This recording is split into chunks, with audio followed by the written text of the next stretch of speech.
Oke, kembali lagi di channel saya. Makasih buat kalian yang sudah mengklik video ini ya. Kita tahu ya belakangan ini Najwa Shihab sering nyinyir kepada Pak Jokowi. Bahkan para netizen udah mulai geram. Dan cuitannya terakhir adalah membahas tebengan Pak Jokowi ya, yang pulang ke Solo. Dan kali ini Opung langsung membongkar semua ya kan tentang Najwa Shihab dan mempertanyakan apa hubungannya dengan Faisal Assegaf. Ya kita lihat ya gimana videonya. Sebelum kita ke video, bantu subscribe di channel saya, belum subscribe. Tidak tunggu lama, kita ke videonya langsung guys. Coba kalian perhatikan dulu gambar ini. Udah?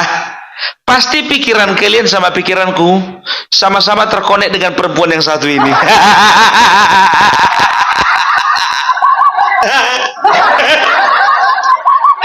Jujur dulu kalian, kutanya dulu sama kalian.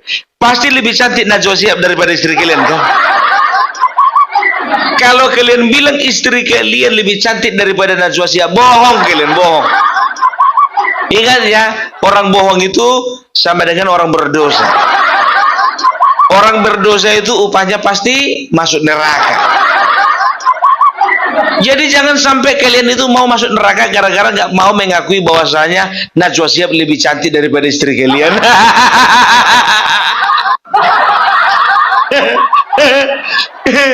Jujur aku bilang sama kalian ya, bagiku Najwa Shihab ini adalah perempuan yang paling cantik yang pernah aku tengok di TV. Betul.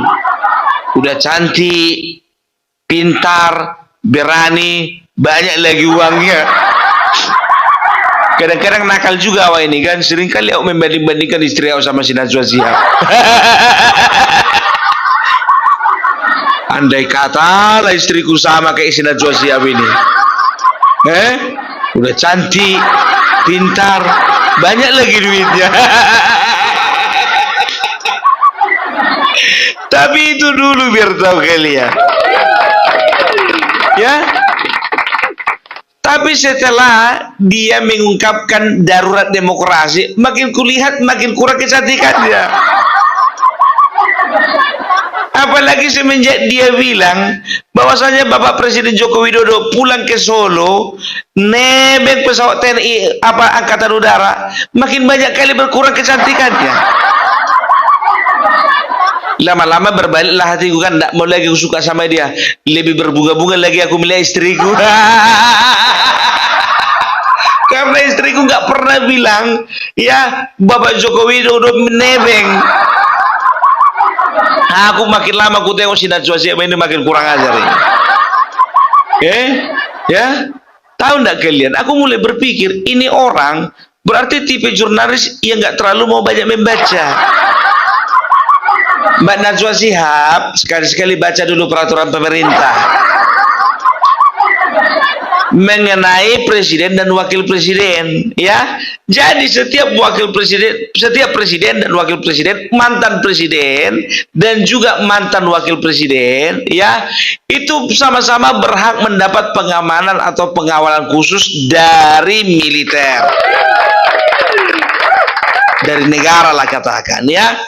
Jadi nggak boleh seperti itu, tapi sesuai kebutuhan. Jangan pula ke pasar kalian minta-minta pas pampres kalian untuk acara-acara tertentu, acara-acara penting gitu ya. Jadi sudah terjawab Mbak Najwa, itu peraturan-peraturan yang bisa dikatakan udah bukan rahasia lagi, sudah umum, banyak orang mengetahui. Nggak usahlah cari-cari masalah Mbak Najwa. Tahu nggak kalian memang ya, aku suka kali memang sama kawan ini. Karena apa? Selain cantik, pintar, dia juga termasuk berani. Dia tidak pernah takut-takut untuk mewawancarai orang yang datang ke tempat acaranya. Semua dibel-bel, semua diliwes habis. Tidak boleh ada pertanyaan yang tidak terjawab. Semua tamunya itu rata-rata mati kutu dibikin. Tapi cuma sama satu tamu aja dia nggak berani. Sama siapa bilang? Luhut bin Sarpanjaitan. Jadi seperti ini misalnya, sorry maaf ini jangan marah Najwa, kayak gini kamu ngapain memprovokasi gambar-gambar kayak ginian? Ini Ada, Pak, apa namanya, banyak pemimpin-pemimpin kita ini, intelektual kita ini yang asal mudah saja bicara, ndak dengan data yang lengkap. Sekali-sekali itu mau pikir itu ya. Tanya dirimu, hatimu yang paling dalam, apa sih yang sudah kau buat pada negeri ini? Apa ya, kau maling sebelumnya, memperkaya diri? Pak Luhut. Sekarang lu berani bicara gitu, orang tidak ketahuan. Saya hanya ini, karena itu salah satu faktor yang membuat suasana tuh tidak bagus. Pak Luhut. Itu seperti misalnya ada orang, ada pikiran-pikiran. Dia katakan apa? Kau itu jangan memprovokasi Najwa. Apa rupanya sudah kau berikan bagi negara ini? Apa rupanya kontribusimu bagi bangsa ini? Ya, ada videonya itu. Aduh. Jadi memang bukannya bilang apa ya. Jadi Mbak Najwa ini memang bisa dikatakan semenjak Pilpres 2024 sudah berubah hati dia.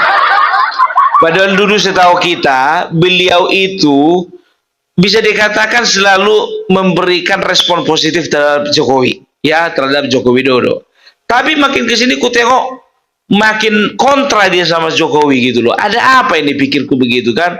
Oh ternyata ya, ternyata beliau itu bisa dikatakan lebih condong kepada salah satu paslon. Kalau nggak ke kiri ya kanan, kalau nggak ke kanan ya kiri. Ya kan? Aku mau memastikan gitu kan. Ini kawan ini sebetulnya berpihak kepada nih. Kalau kepada Jokowi Prabowo bakalan enggak memang. Karena beberapa bulan terakhir ku tengok memang selalu ini berlawanan terus sama orang-orangnya Jokowi kan begitu. Ini berarti kalau nggak ke PDIP berarti ke anak abah kan begitu. Jadi ku tengoklah kan secara histori kayaknya nggak terlalu gitu. Ya kan? Kalau untuk yang sebelah kanan gitu ke 03, ku tengoklah ke 01, kayaknya ada mirip-miripnya sih. Tapi mulailah nakal pikiranku ini biar tahu kalian, ini orang keturunan Arab. Ku tengok dulu suaminya kan, googling aku, kok mukanya juga muka Arab, pikirku begitu. Jadilah aku googling lah suami suami Najwa Shihab, keluarlah namanya biar tahu kalian siapa. Ibrahim Sarip Assegaf.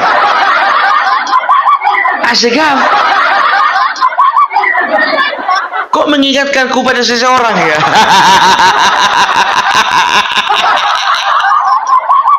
Ada hubungan apa sama Faisal Assegaf? Aduh, nggak tahu lagi tentang itu, cuma nama keluarga, nama belakang, marga apa nggak tahu, nggak urus aku.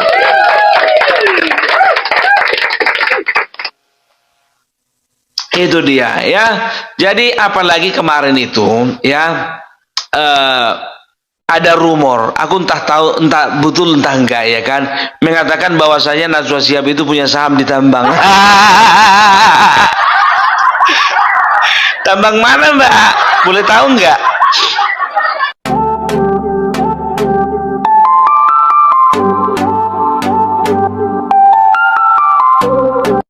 Katanya ya kan, ya memang belum A1 ya, namanya katanya ya, mau kalian percaya mau enggak ya, kecuali kalau aku kasih fakta begini baru nggak bisa bantah dia kan begitu. Ini kan katanya, itu dia. Jadi ku tengok makin lama makin kesini makin gencar kali serangannya si Najwa Shihab ini sama pemerintahnya Joko Widodo ya kan. Aku pikir-pikir gitu, kenapa lah kawan ini, ternyata kemungkinan besarnya adalah dia ini sakit hati. Ya, kenapa sakit hati? Ya, karena Mutia Hafidz, jurnalis, bisa dikatakan adalah salah satu jurnalis andalan di media sosial, di TV swasta, itu berhasil jadi menteri. Setelah itu Niluh, kalau tidak salah dia itu juniornya Najwa Shihab, lolos juga dia di wakil menteri. Ternyata sakit hati dia nggak dipanggil jadi menteri ataupun wakil menteri. Coba Mutia Hafidz yang kemarin itu dia itu bisa dikatakan mewawancarai korban-korban tsunami, bahkan di tempat kejadian dia pun juga berani. Dan setelah itu tahun 2011 beliau itu disandra oleh anggota ISIS, tapi oleh kemurahan yang maha kuasa akhirnya beliau dan juga rekannya lepas ya. Jadi bisa dikatakan untuk sekarang ini mungkin dia berpikir, kok jadi dia yang dapat kedudukan, padahal kan aku yang paling terkenal. Itu kemarin kau terkenal, Mbak. Sekarang semenjak kau udah mulai usil sama Joko Widodo, udah makin banyak orang gak suka samamu.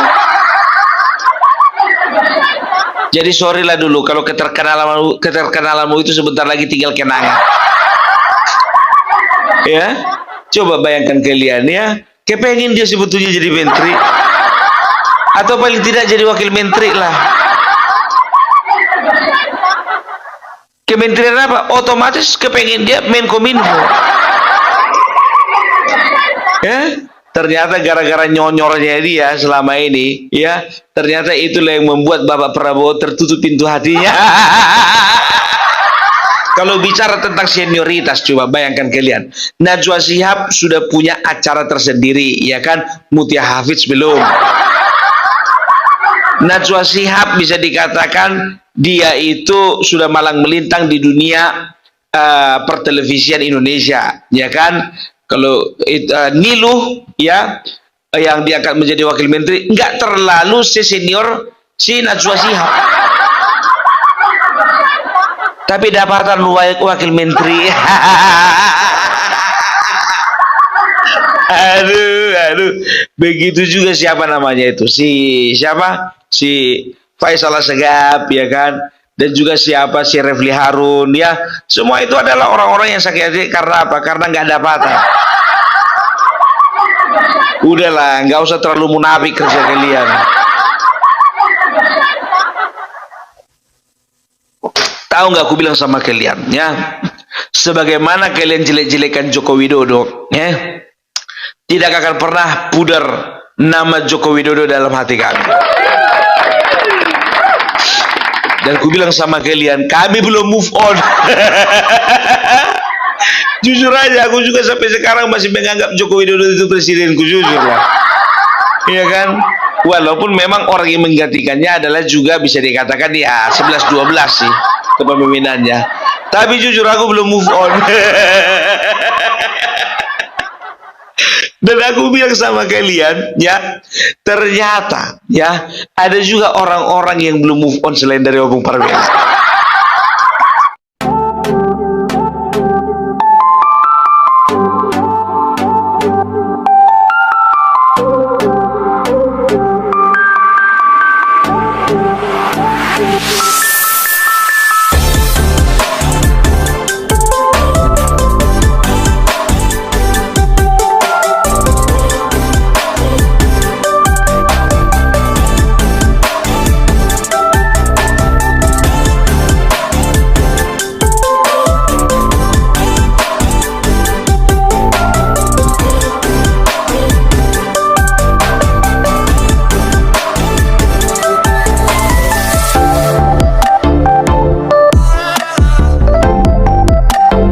Udah? Mantap kan? Coba bayangkan kalian dulu, ya. Utusan dari negara Uni Emirat Arab, ya, datang mengunjungi Bapak Joko Widodo. Bayangkan kalian, bukan cuma kita aja nggak bisa move on, ternyata banyak tamu-tamu negara nggak bisa move on. Coba bayangkan, nggak presiden lagi, tapi bisa saja utusan atau bisa dikatakan tamu kehormatan dari Uni Emirat Arab itu berkunjung ke rumah Bapak Joko Widodo. Itu luar biasa. Dan yang lebih nggak bisa move on-nya lagi tadi wartawannya, Bu. Melihat progresnya kan sudah mulai dilakukan di Kota Solo. Melihat itu gimana, Pak? Progres pembangunan dari WA gitu. Ya baik. Dan selain dari APBD, ada dari APBN, dan dari bantuan luar, saya kira akan mempercepat pembangunan di Kota Solo. Baik. Ada potensi kerjasama lagi, Pak, yang akan dilakukan? Sehingga tahu saya kan sudah jadi rakyat. Tanyakan ke pemerintah daerah, pemerintah pusat dong. Dan ke saya ini udah jadi rakyat biasa. Tapi kalau dimintai untuk jadi jembatan gitu, Pak, mungkin Gimana? untuk Wow, udah yang banyak yang Jakarta udah banyak ya. Ya. Kamu di kamar cek. Mana Pak? Manut bawa. Bukan saya sing mandi, sing gone tapi yang Pak kami rakyat yang lebih biasa lagi Pak jadi manut aja Pak. Besok ya? Iya Bapak.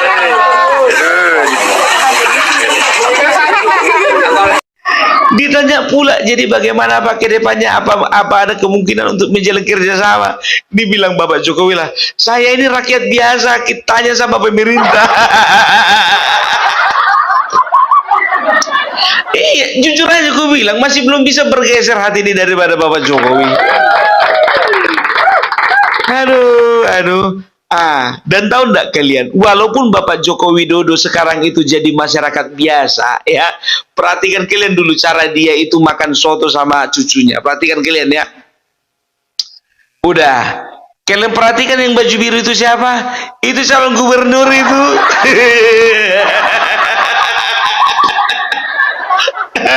Jadi ku bilang sama kalian ya, sosok Joko Widodo itu kemana-mana ya, itu masih merupakan magnet yang sangat luar biasa. Ku bilang sama kalian ya, kalau misalnya Bapak Joko Widodo datang ke kampung kami, nggak usah pakai pengawalan dan juga nggak usah ada jabatan apa-apa.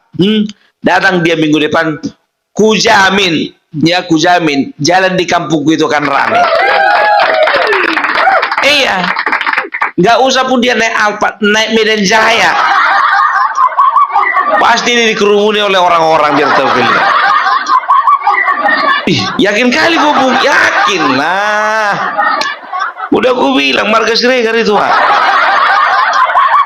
Udah dikasih marga itu Bapak Joko Widodo kita itu, marga Siregar itu. Makanya gue bilang kalian yang marga Siregar itu harus bangga kalian. Harus bangga ya. Jadi kalau bisa dikatakan ya itulah ungkapan masyarakat yang merindukan bagaimana Joko Widodo itu bisa berkiprah lagi lah di negara ini. Oh gitu deh videonya, gimana menurut kalian? Coba komen di bawah dan sampai bertemu di video saya selanjutnya.